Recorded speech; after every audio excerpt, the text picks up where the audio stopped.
আমরা এখানে অনেক আর্থ্রাইটিস ডিসকাশন করি আমরা বোঝানো এটাই চেষ্টা করি যে কোনটা তার কী লক্ষণ আছে বা তার কী রকমের ট্রিটমেন্ট আমাদের করানো উচিত। কেন আমরা কমনলি দেখি যে কোনো ধরনের ব্যথার জন্য আমরা ব্যথা ওষুধ বা স্টেরয়েড বা ক্যালসিয়াম সাপ্লিমেন্ট আমরা ইউজ করি।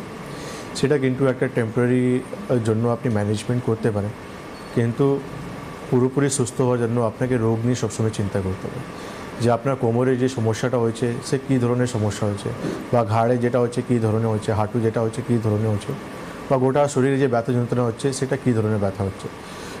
আমরা আজকে না দীর্ঘদিন এইটাই বোঝানোর চেষ্টা করছি, কেন আমরা অনেক পেশেন্ট দেখি, অনেক পেশেন্টের প্রেসক্রিপশন আমরা ফলো আপ করি।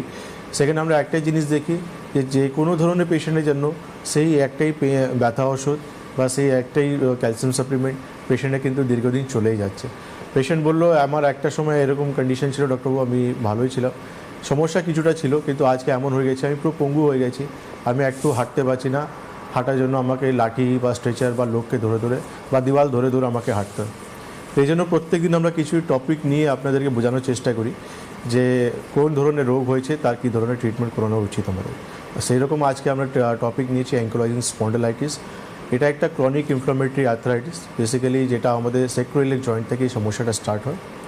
আর স্যাক্রোইলিক জয়েন্ট মানে কোমরের ঠিক নিচের থেকে এই প্রবলেমটা স্টার্ট হয়, তারপর আস্তে আস্তে আমাদের পুরো স্পাইনটাকে অ্যাটাক করে, তারপর ঘাড়, তারপর হচ্ছে অন্য অন্য জয়েন্টসগুলো যেটা রয়েছে সবাইকে ইনভলভ করে, তার সঙ্গে আর আমাদের অন্য অন্য অর্গানসকেও টার্গেট করে। তো এই যে অ্যাঙ্কোলাইজিং স্পন্ডিলাইটিসের ক্ষেত্রে